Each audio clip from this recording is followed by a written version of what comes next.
3 or 4 positions right quick at the start and then slot in somewhere. So you can get an advantage right away, then ride for a while. But it's a long race. I've seen a lot of guys, you know, wreck their race cars on the first couple laps there, then your day's done awful early, so we don't want to do that. Well, have a good one, and we'll talk with you throughout the afternoon. Well, you know what they say, Yahoo! That's sort of an inside joke. Before we go on the air, our crew gives us everybody a Yahoo to kind of pump us up for the broadcast. And, of course, Dorsey is a member of our broadcast crew every once in a while on some of the Trans Am races and others. So we wish him well, and we wish everybody that's in today's starting lineup a bunch of good luck. Morgan Shepherd will carry one of our in-car cameras. Jeff Bodine will have one. Morgan going up through the gears. They're passing through turn 7 here, turn 5 here right now, Bob. Heading down toward turn number 6. Not too far away from the start of competition here this afternoon. An unbelievable crowd has gathered here to witness this event. Over 100,000 people. Definitely a record set to watch the activity here this afternoon at Watkins Glen. And as Ned indicated, you can see the lights atop the pace car are out. The field is waiting to be cut loose for 90 laps of competition. Mark Martin, Ken Schrader, Terry Labonte, Blake Speed, Dale Earnhardt, and the rest of the field getting set to go. Bob, I can see 100,000 people where I'm sitting, so I don't know how many people they have here today. I think I can see about 75, so there must be a heck of a crowd here. Now they come through turn number 7, the final one. The pace car will be going to the right in the pit area as the rest of the field comes down and begins to accelerate. Mark Martin holding them back. Now the green flag waves, and we are underway with the Bud At The Glen, and now their first challenge is turn number 1.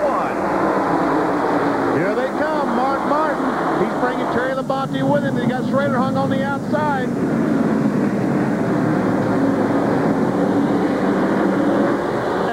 Great news. Everyone got to this corner A-OK. They are 3 and 4 abreast, though, as they come up through the S's at some portions of the pack. It is Mark Martin who has pulled out to a rather substantial lead here in the early going, with Ken Schrader running second. Lake Speed, look at this 3-wide battle here. Labonte, Speed, and Dale Earnhardt nearly 3 wide as they head for 5.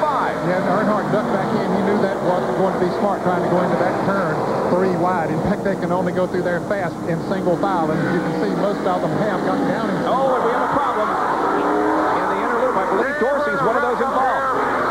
Well, he was involved, but he didn't start it. He was a victim of it, and as you can see, he's got a lot of damage to the car, Bob. That's the bright car that we see down there now. You can see a lot of damage. There's Derrike Cope with some damage on his Bojangles Ford as well. He's just coming out of that left. Oh, front end. I think the left side's the one. Well, it happened in the inner loop. Bobby Hillin apparently involved. Dorsey definitely having problems with the car as he tries to nurse it back to the pit area. Let's see if we can determine what happened here. Well, a couple of cars got together. It looked like Derrike Cope and Bobby Hillin might have touched. And there we see Dorsey Schroeder coming into it with nowhere to go. And he hits the car number 98 off Derrike Cope. And you can see the scrambling that's going on by everyone as they go out on the grass, onto the dirt, trying to move around him. But Dorsey now trying to get back to the pits.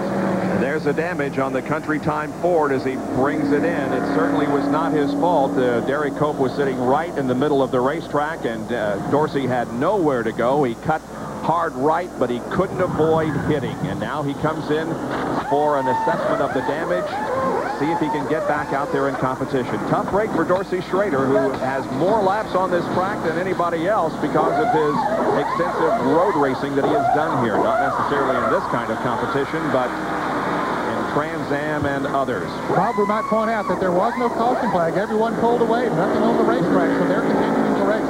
And so the event does continue with Mark Martin still leading. Schrader is running in second spot. Lake Speed is in third. Terry Labonte, then Dale Earnhardt, Kyle Petty, Rusty Wallace, and Bill Elliott. And Bob, I might add that Derrike Cope and Bobby Hillin both are back in the race. Did not make pit stops, as we see Wally Dallenbach then on the inside. And he spins right in front of Irvin. I hope he doesn't go across the racetrack. He doesn't. He gets off the track, and so far, everyone has missed Dallenbach. What a move. Dallenbach spun, went down in the grass, and everyone missed him. Well, you can see that coming. He was down low on the track and tried to outbrake Bill going into the corner, but the rear end got out from under him, Ned. Yes, it did, and it cost him a lot of track position, which is tough to make up on a road course. But Wally Dallenbach is a very good road racer, so he has a lot of time. He'll be able to come back. Started 10th in this event, however, has lost several positions because of his incident there in turn number 1. As Mark Martin continues to pull away from Ken Schrader and the others.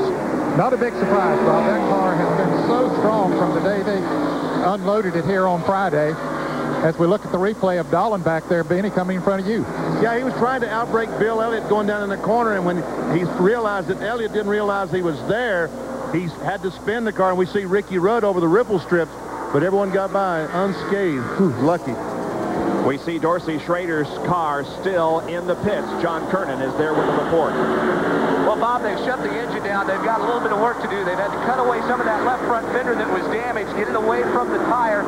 Then the car on the tow-in has also been knocked out, so they've got some jack stands coming out. They're going to have to reset that. They're going to spend a lot of time here on pit road, but they do plan on getting the car back out on the racetrack. That was the only damage done to it. Well, Dorsey had a lot of hope going into this race, but this is what happened as we rode with him through the interlude.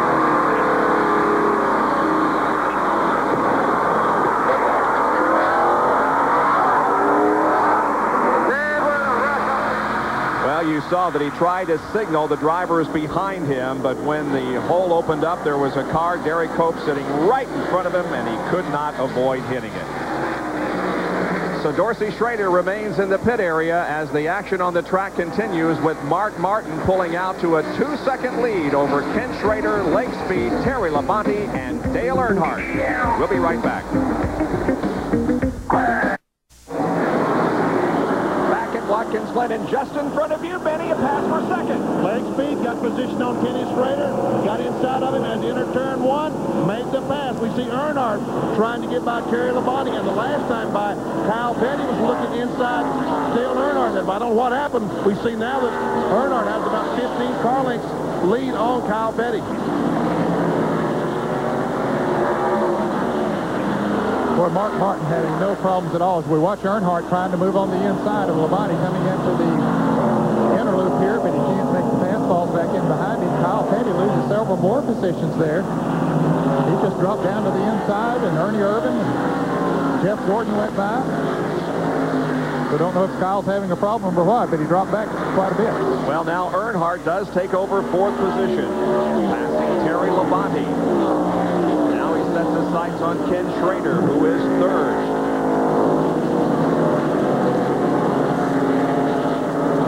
There is Kyle Petty, who is moving up nicely here in the early going, moving backwards, I should say. And Jerry, what's the problem? Well, they've already dodged one bullet today, Bob, in anxious moments with the defending champion of the Budweiser at the Glen. In the final inspection prior to going out for NASCAR inspection this morning, the crew discovered a problem with the rear-end gearing, some discoloration. They had to change the gear hurriedly. Felix Sabatas told me had they not found that problem, the car may not have lasted but a few laps. As to what the problem is right now, the crew is still talking to Kyle, and we'll get back with you. It looked like when the car was going through turn 6 over there, Jerry, that it was bouncing awfully bad. My monitor is not perfect, but it looked like the car was just bouncing terribly over in turn 6. Yeah, you wonder if he might have a shock problem or something, Benny. I don't know. We'll keep our eyes on it. And there's Mark Martin coming through the inner loop. Lake Speed maybe beginning to pick up a little bit. Certainly Lake is pulling away from the 25 car of Kenny Schrader. There's Phil Parsons in the pits. He was involved in that first skirmish. You can see the damage to the left side of the car. He hit one of those cars that was spinning in front of him, similar to what Dorsey Schroeder did, and did some damage, so Phil's in the pits now. As a matter of fact, I think Dorsey, about the same time he hit Derrike Cope with the left front, was hitting Phil with the right front. By the way, Dorsey Schroeder has taken his car behind the wall as they still try to fix it and get it back out there. Mark Martin comes through turn number 7 onto the main straightaway. Now that is Lake Speed in 2nd position, driving the Howland Ford. Schrader is next, then Earnhardt, Labonte, Wallace, Bill Elliott, Ernie Irvin, Jeff Gordon, and way back in 10th position is